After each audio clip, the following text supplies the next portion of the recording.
السلام عليكم ورحمة الله وبركاته. بسم الله الرحمن الرحيم.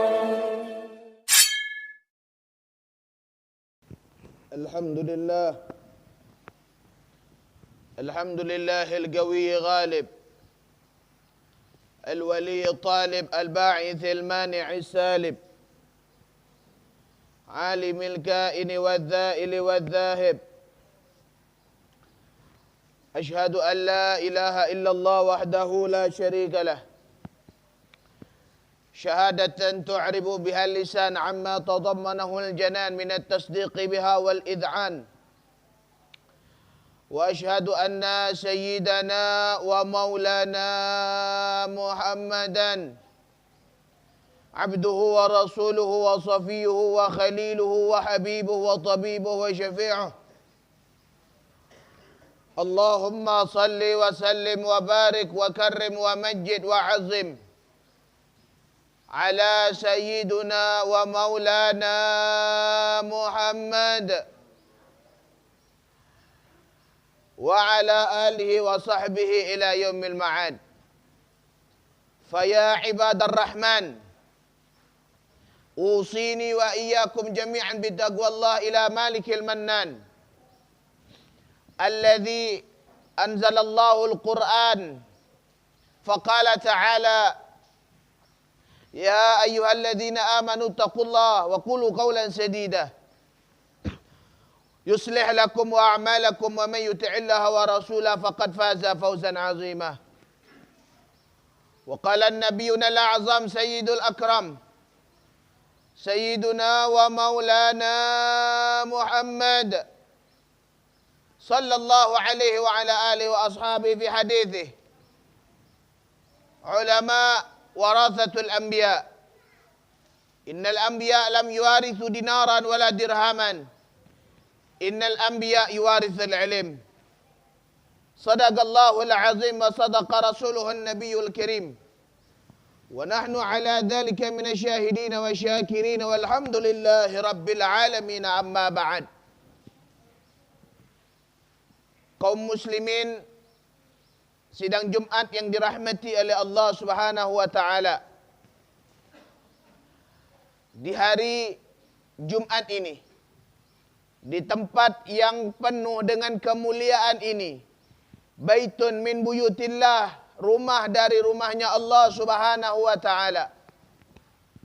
Al-Bagir berwasiat kepada diri Al-Bagir khususnya selaku khatib dan kepada para hadirin umumnya, mari senantiasa terus menerus kita menjalankan apa yang telah diperintahkan oleh Allah Subhanahu wa taala, yaitu taqwa yang didefinisikan oleh Al-Imam Al-Habib Abdullah Al-Haddad di dalam kitabnya, yaitu taqwa imtithalul awamir wajtinabun nawahi, menjalankan sepenuhnya, totalitas penuh untuk kita beribadah kepada Allah Subhanahu wa taala. Salawat beruntaikan salam kita hadiahkan, kita curahkan kepada manusia idola, yaitu Nabi besar Sayyiduna wa Maulana Muhammad sallallahu alaihi wa ala alihi wa ashabih. Hadirin sidang Jumat yang dirahmati oleh Allah Subhanahu wa taala.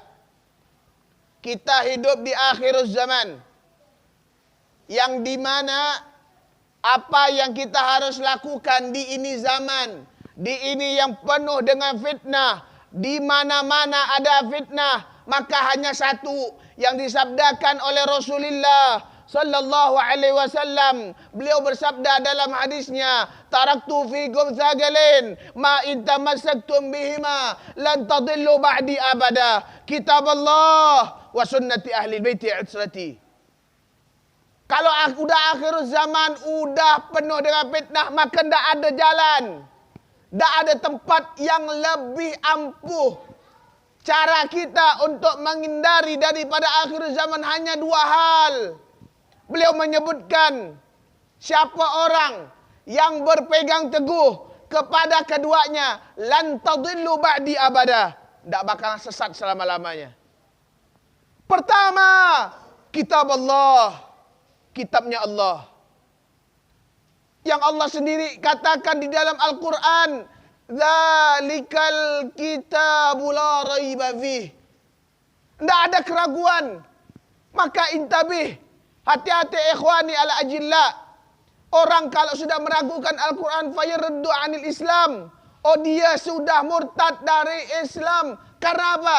Al-Quran merupakan sumber daripada hukum-hukum Islam. Yang dimana itu langsung diturunkan oleh Allah melalui malaikat Jibril untuk dikirimkan, untuk diwahyukan kepada Nabi Muhammad sallallahu alaihi wasallam. Itu yang pertama. Yang kedua, wa sunnati ahlil baiti itrati. Beliau menyebutkan yang kedua adalah berpegang teguh kepada anak cucunya, para habaib, para syaraif, para syarifah yang mereka menyambung muttasilud dami ila Rasulullah sallallahu alaihi wasallam, yang mereka bersambung darah nasab kepada Nabi besar Maulana Muhammad sallallahu alaihi wasallam. Maka hadirin sidang Jumat yang dirahmati oleh Allah Subhanahu wa taala. Dan juga di ini zaman tiada tempat yang paling kita untuk dekatkan. Yang pertama adalah baitun min buyutillah, rumah dari rumahnya Allah Subhanahu wa taala. Dan apabila kita ingin sampai kepada Allah melalui Nabi sallallahu alaihi wasallam, tidak bisa kita langsung dengan Nabi Muhammad, tidak bisa kita langsung ke Rasulullah melalui perantara. Siapa perantaranya? Yaitu mereka para ulama, mereka pewaris Nabi sallallahu alaihi wasallam. Lalu siapa yang mereka para ulama? Allah berikan kepada kita ciri-ciri ulama. Kita bingung. Mana ulama yang bagaimana yang harus kita ikuti? Ulama yang bagaimana yang harus kita contoh? Ulama yang bagaimana yang harus kita jadikan tauladan? Maka Allah Subhanahu wa taala berfirman di dalam Al-Qur'an, faqala ta'ala, a'udzu billahi minasyaitonir rajim, bismillahirrahmanirrahim.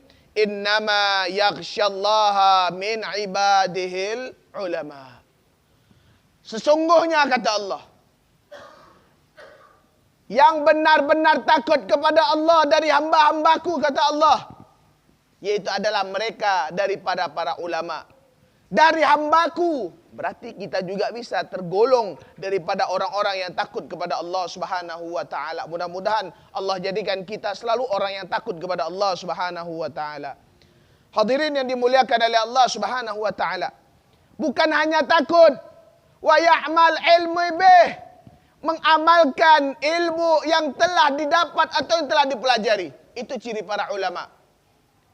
Bahkan Al-Imam Abi Hamid bin Muhammad Al-Ghazali At-Tusi di dalam kitabnya Ihya Ulumuddin, beliau menyebutkan sebuah hadis Rasulullah sallallahu alaihi wasallam, agrabun nas darajatun nubuwah ahlul ilm wal jihad, amma ahlul ilm fadallun nas ala ma ja'at bihir rasul, wa amma ahlul jihad fajahadu bi asyafihim, atau kama qala Rasulullah sallallahu alaihi wasallam.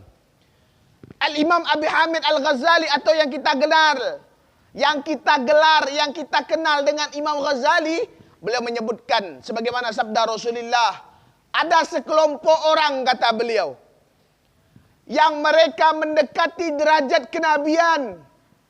Pertama, ahlul ilm, yaitu mereka fadallun nas ala ma ja'at bihir rasul, yang mereka menyampaikan risalah daripada Rasulullah Maulana Muhammad sallallahu alaihi wasallam, yang mereka menunjukkan kepada manusia untuk mendekat kepada Allah, untuk mendekat kepada Nabi besar Maulana Muhammad sallallahu alaihi wasallam.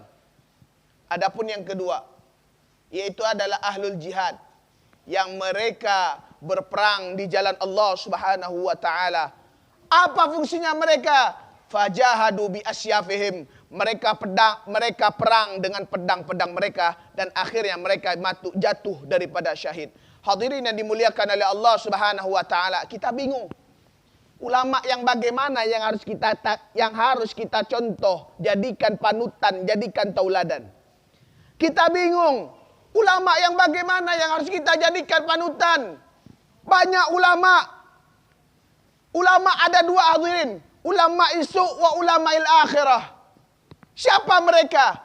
Al-Imam Al-Ghazali di dalam kitabnya yang lain beliau mengatakan, orang ingin membedakan antara ulama isu, ulama yang jelek, wa ulama akhirah, ulama akhirat yang mereka benar-benar untuk mengundang manusia ke jalan Allah, ingin mengundang manusia agar mendekat kepada Allah, agar takut kepada Allah. Al-Imam Al-Ghazali membahas masalah ini. Apa kata beliau? Ulama akhirah yuhibbul kitabil Ghazali. Ulama-ulama akhirat itu mereka suka membaca kitabnya Abi Hamid bin Muhammad Al-Ghazali At-Tusi. Wa ulama dunia, dan ulama-ulama dunia itu mereka tidak suka membaca kitabnya Abi Hamid bin Muhammad Al-Ghazali At-Tusi. Kenapa? Ketika mereka ingin meraut daripada harta, dicerca di dalam kitabnya Abi Hamid bin Muhammad Al-Ghazali dalam kitab Ihya Ulumuddin. Ketika mereka ingin meraut dunia, itu Al-Imam Abi Hamid Al-Ghazali mendefinisikan orang yang mencari dunia dan seisinya ibaratkan seperti mengejar bayangan dan tidak bakal habis-habis. Itu ulama dunia. Oh, makanya mereka mengatakan Imam Ghazali tidak sepaham dengan kami. Imam Abi Hamid Al-Ghazali tidak sepaham dengan akidah kami. Salah, hadirin. Imam Abi Hamid Al-Ghazali termasuk orang yang pernah bermimpi, yang pernah bertemu dengan Nabi SAW. Yang kedua, ulama akhirah. Mereka suka membaca kitab Abi Hamid Al-Ghazali. Karena apa? Ketika mereka membaca kitabnya Abi Hamid Al-Ghazali, mereka menemukan faedah seperti bahrul ilm, seperti lautan ilmu. Semakin mereka menggali, semakin mereka tenggelam, mereka menemukan lautan yang begitu luas. Hadirin yang dimuliakan oleh Allah Subhanahu wa taala. Makanya kita bingung, hadirin. Ulama-ulama sekarang kita lihat yang mereka mengundang manusia, tapi mereka bukan untuk mengajak kepada Allah, tapi melainkan mereka mengajak orang kepada nerakanya Allah Subhanahu wa taala. Banyak ustaz, banyak ulama, hadirin, tapi kita bingung, lalu bagaimana yang kita pilih? Cari ulama yang benar, ulama yang mereka mengajarkan kita takut kepada Allah, mengingatkan kita kepada Nabi besar Maulana Muhammad sallallahu alaihi wasallam. Di dalam kitab Fawaidil Mukhtarah karangan Al-Habib Zain bin Ibrahim bin Smith yang disusun oleh guru kami Sayyidil Walid Al-Habib Ali bin Hasan Baharun. Beliau mengatakan, pernah minal ayyam, pernah suatu hari Abu Hurairah yang banyak merawikan hadis pernah melewati pasar. Maka ketika itu Abu Hurairah ketika melewati pasar, maka Abu Hurairah mengatakan kepada penduduk pasar, "Ya wahai penduduk pasar, alangkah lemahnya kalian ini wahai penduduk pasar." Maka penduduk pasar ini mengatakan, "Ya Abu Hurairah, ada apa? Ada gerangan apa sehingga engkau berbicara seperti ini ya Abu Hurairah?" Maka beliau melanjutkan, "Apakah kalian masih di sini? Sedangkan di sana di masjid itu ada dibagikan warisan dari Nabi sallallahu alaihi wasallam, sedangkan kalian di sini?" Maka penduduk pasar ini mereka bergegas untuk menuju ke masjid. Ketika mereka sampai ke masjid, maka mereka tidak mendapatkan orang yang sedang membagi emas. Mereka tidak mendapatkan orang lagi bagi-bagi perak, tidak membagikan fulus, tidak bagikan duit atau dinar atau dirham. Tetapi yang mereka dapatkan ada orang yang sedang berzikir kepada Allah. Ada orang yang sedang salat, ada orang yang menjelaskan bainal halal wal haram, ada orang yang sedang mengaji daripada Al-Quran. Maka penduduk pasar ini kembali kepada Abu Hurairah, "Ya Abu Hurairah, kata engkau di masjid ada dibagikan daripada warisan Nabi sallallahu alaihi wasallam. Maka Abu Hurairah mengatakan, "Iya benar." Lalu Abu Hurairah mengatakan penduduk pasar, "Wahai penduduk pasar, apa yang kalian dapatkan di masjid?" "Aku dapati orang yang sedang berzikir kepada Allah, orang yang sedang salat, orang yang sedang membaca Al-Quran, dan orang yang menjelaskan bainal halal wal haram." Apa kata beliau? Al-ulama warathatul anbiya. Ulama itu adalah warisan Nabi sallallahu alaihi wasallam. Ulama itu adalah warisan Nabi sallallahu alaihi wasallam. Innal anbiya lam yuwarithu dinaran wala dirhaman. Innal anbiya yuwarithul ilm. Ulama, para habaib, para masyayikh, para ustaz, mereka adalah penerus perjuangan Nabi Muhammad. Mereka adalah penerus estafetnya Rasulullah sallallahu alaihi wasallam. Karena apa? Nabi Muhammad, para nabi-nabi, mereka tidak meninggalkan harta, benda, dinar, dirham, perak, emas, tetapi yang mereka tinggalkan yaitu adalah sebuah ilmu yang mana semua itu bermanfaat untuk umat Nabi sallallahu alaihi wasallam. Maka hadirin yang dimuliakan oleh Allah Subhanahu wa taala, dekati para ulama, dekati mereka yang bersambung kepada Nabi sallallahu alaihi wasallam. Ulama, kenapa harus kita cintai? Karena di dalam dirinya terdapat ilmu Nabi sallallahu alaihi wasallam. Para habaib, kenapa harus kita cintai? Karena di dalam darahnya terdapat darahnya Rasulullah. Nasabnya bersampai kepada Nabi besar Maulana Muhammad sallallahu alaihi wasallam. Hadirin yang dimuliakan oleh Allah Subhanahu wa taala, guru kami Sayyidil Walid Al-Habib Ad-Doktor Segaf Ibn Hasan Ibn Ahmad Baharun, hafizahullah wa ardah. Beliau ketika menyampaikan suatu hadis ya Rasulullah sallallahu alaihi wasallam, kata beliau, "Man ra'a aliman faka'annama ra'ani. Man safaha aliman faka'annama safahani. Man zara aliman faka'annama zarani. Man jalasa aliman faka'annama jalasani. Man jalasani fid dunya ajlastuhu yaumal qiyamah." Atau kama qala Rasulullah sallallahu alaihi wasallam. Barang siapa yang mereka memandang wajah orang alim, maka seperti mereka memandang wajahnya Rasulullah. Siapa yang mereka memandang, mencium tangan orang alim, maka seakan-akan mereka mencium tangannya Rasulullah sallallahu alaihi wasallam. Siapa yang berziarah kepada orang alim, maka orang tersebut sama berziarah kepada Nabi sallallahu alaihi wasallam. Dan siapa yang sering duduk-duduk di majlis ilmunya para habaib, para masyayikh, para ustaz, yang mereka semua ada sangkut pautnya kepada Nabi Muhammad, maka di yaumil qiyamah nanti mereka akan duduk-duduk bersama Rasulullah sallallahu alaihi wasallam. Mudah-mudahan kita dikumpulkan bersama Rasulullah nanti di surganya Allah Subhanahu wa taala. Maka hadirin yang dimuliakan oleh Allah Subhanahu wa taala, dekati para ulama. Jangan sampai kita membenci mereka. Jangan sampai kita di dalam hati kita ada benci, ada ingin mencaci maki mereka. Karena apa hadirin? Karena apa dikatakan dagingnya para ulama itu berbisa. Daging para ulama itu racun. Daging para ulama itu sangat berbahaya bagi kita dunia wal akhirah. Maka hadirin yang dimuliakan oleh Allah Subhanahu wa taala, kenapa harus kita hormati para ulama? Kok ulama saja diangkat, bukan kok para habaib saja? Para kiainya tidak, para ustaz. Oh, jangan salah hadirin. Di dalam kitab Mukhtasar Ihya Ulumuddin karangan Al-Imam Abi Hamid Al-Ghazali dan di dalam kitab At-Tabaqat, suatu ketika Abdullah ibn Abbas sama Zaid ibn Thabit. Zaid bin Thabit ini termasuk pembesar ulama pada zamannya. Zaid bin Thabit ini keilmuannya la syak wala rib. Tidak diragukan lagi ilmuannya hadirin. Suatu ketika Zaid bin Thabit ini keluar dari suatu tempat ingin menuju ke suatu tempat. Menelana daripada kuda. Maka ketika itu Abdullah ibn Abbas melihat Zaid ibn Thabit, maka beliau mengatakan, oh ini ulama. Ini adalah pewarisan daripada Nabi sallallahu alaihi wasallam. Dilayani, diambil pelana kuda daripada Zaid ibn Thabit. Diambil. Maka ketika Zaid bin Thabit melihat daripada Abdullah ibn Abbas sepupu Rasulullah, maka ketika itu Zaid bin Sabit mengatakan kepada Abdullah bin Abbas, "La taf'al hadha ya ammi Rasulillah. La taf'al hadha ya ammi Rasulillah." Jangan engkau lakukan seperti ini wahai sepupunya Rasulullah. Lalu apa kata Zaid bin Sabit? Apa kata Abdullah bin Abbas? Hakadha umirna an naf'ala bi ulama'ina.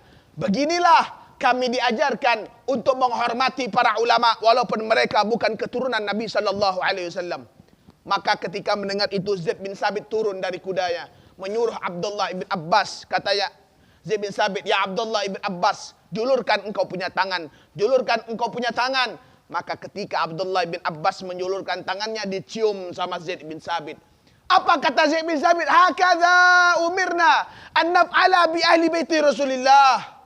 Beginilah kami diajarkan oleh Rasulullah untuk menghormati para habaib yang mereka bersambung darahnya dan nasabnya kepada Nabi sallallahu alaihi wasallam. Saling sinkron hadirin. Ulama sama habaib, walaupun ulama bukan habaib, tapi mereka saling sinkron. Kenapa? Satu tujuannya. Orang ingin pergi suatu tempat, silahkan. Pakai bis, pakai motor, pakai mobil, silahkan. Tujuannya hanya satu. Ke tempat tujuan yang sama. Seperti itu para ulama, para habaib, yang mereka hanya tujuannya hanya satu, ingin umat agar cinta kepada Allah dan cinta kepada Nabi besar Maulana Muhammad sallallahu alaihi wasallam. Kullu kaunil isyarah wa antal maqsud. Semua dunia dan seisinya ini hanya isyarah, ujung-ujungnya juga Nabi besar Maulana Muhammad sallallahu alaihi wasallam. Akhirnya kita mohon sama Allah Subhanahu wa taala, mudah-mudahan ulama kita, para habaib, para masyayikh Allah jaga, dan mudah-mudahan semuanya, mudah-mudahan negara kita Allah jadikan baldatun thayyibatun wa rabbun ghafur, dan mudah-mudahan kita mohon sama Allah, Allah matikan kita dalam keadaan husnul khatimah, husnul khatimah. Husnul khatimah Rabbi fanfa'na bi barakatihim wahdina al-husna bi hurmatihim wa amisna fi tariqatihim wa mu'afatal fitani. Barakallahu li wa lakum fil Qur'anil azim wa nafa'ani wa iyyakum bima fihi minal ayat wa dzikril hakim wa taqabbala minkum tilawatahu innahu huwas samiul alim. Aqulu qawli hadha wa astaghfirullahal azim li wa lakum wa li sa'iril muslimin wal muslimat wal mu'minin wal mu'minat wastaghfiruhu min kulli dhanb innahu huwal ghafurur rahim.